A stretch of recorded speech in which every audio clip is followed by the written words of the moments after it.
السلام عليكم ورحمة الله وبركاته. soo dhawaada maanta waxaan idinla qaybsanayaa socodka iyo waxyaabaha aan ka faa'iiday. Socodku aad iyo aad ayuu muhiim u yahay caafimaad ahaan, mentally iyo physically labaduba.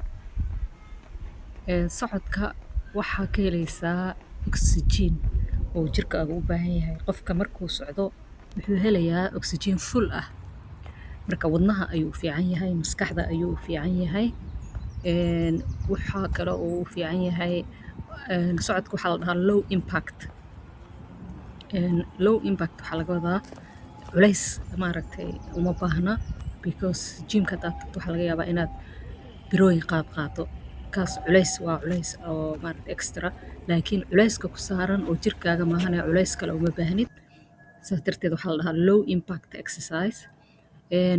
Marka wuxuu ku fiican yahay socodka oxygen. Saa idin sheegay, oxygen ayuu ku siinayaa, oxygenka wadnahaaga u baahan ayuu ku siinayaa.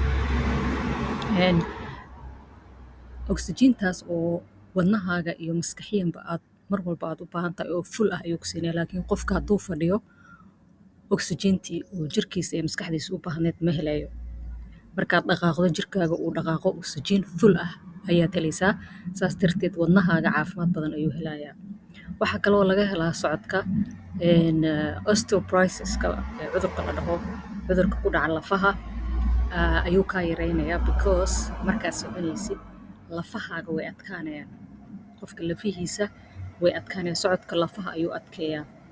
Waxaa kaloo uu ku dhisayaa murqaha jirka ayuu ku dhisayaa, qofka muscleska ayuu ku dhisayaa. Sokor haddaa leedahay ama diabetes aa leedahay ama maxaa la dhahaa border aad tahay ama waxyaabahaas oo kale lagugu sheegay, socodka muhiim ayuu u yahay, waayo sonkorta ayuu yareeyaa, jirka sonkorta ku jirta ayuu yareeyaa socodka. Waxaa kaloo socodka uu u fiican yahay dhiig karka. Dadka dhiig karka leh socodka aad ayuu u fiican yahay. Sidoo kale kaliya xanuunka oo kale ama qofka kaliyihiisa aan si fiican u shaqaynaynin aad ayuu u fiican yahay naftigiisa. Waxaa kaloo ugu fiican yahay cholesterol. Dadka cholesterolka leh ama faatka uu dhiigga kaga jiro, baruurta uu dhiigga kaga jiro, cholesterolka ayuu yareeyaa socodka. Cholesterolkaaga hoos ayuu dhacayaa haddaad socoto. Socodku uma baahna maaragtay inaad saacado socoto. Half an hour a day way kugu filan tahay.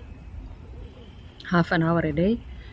Socodka half an hour, from even 20 minutes to half an hour way kugu filan tahay.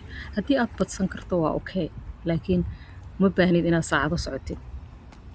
Laakiin waa inaad everyday socotaa. Waxaa kaloo u fiican yahay maskaxiyan socodka memorygaaga ayuu dhisayaa. Qofka bani'aadanka ah haddii uu meel fadhiyo oo dhaqaaqaynin, uu jirkiisa dhaqaaqaynin, xataa waxaa laga yaabaa inuu memory problem uu ku dhaco oo maskaxda qaybta xasuusta inay maaragtay si fiican u shaqayn weyso. Marka saas darteeda loo dhahay exercise-ka socodka waa number 1. Dadka waxay u haystaan in exercise-ku uu yahay in gymka la tago oo biro la qaado kaliya may. Exercise-ka gurigana cuntada la kariyo, guriga la nadiifiyo, kaas xataa waa exercise, laakiin at least waxaad u baahan tahay socod ayaa u baahan tahay. Half an hour a day, hataa twice a week haddaad samayn karto is okay. Haddaad samayn karto 3 times a week ka fiican, 4 times a week kasii fiican, everyday haddaad samayn kartidna kasii fiican. Marka waxaan rabay inaan idinla qaybsado, waayo because anaa arkay socodka inuu fiican yahay. So waxaan is dhahay la qaybso saaxiibadaada, walaalahaaga la qaybso. Socodka waa number 1 caafimaadka koowaad. Waxyaabaha xanuunada badan lagu daaweeyo ayuu ka mid yahay socodka. Inkastoo aan mar walba idinkula talinayo qofka hadduu xanuunsan yahay inuu dhakhtarkiisa u tago. Marka ugu horeysa waxa samayso dhakhtarkaaga u tag. Wax walba samayso dhakhtarkaaga la socodsii.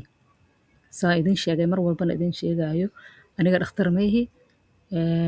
Waxa idinla qaybsanayo waa wax aniga noloshayda aniga aan ku faa'iiday ayaa idinla qaybsanayaa, laakiin dhakhtar ma ihi. Fadlan haddii aad dhakhtar u baahan tahay ama cudurro is leedahay waxyaabaha aan ka soo hadlay ayaa ku hayo, ama cholesterol ha noqdo, ama dhiigkar ha noqdo, ama sonkor ha noqoto, ama osteoporosis cudurrada lafaha ku dhawaco ha noqoto, please dhakhtarkaaga la xiriir. Mar walba dhakhtarkaaga la xiriir. Laakiin socodku waa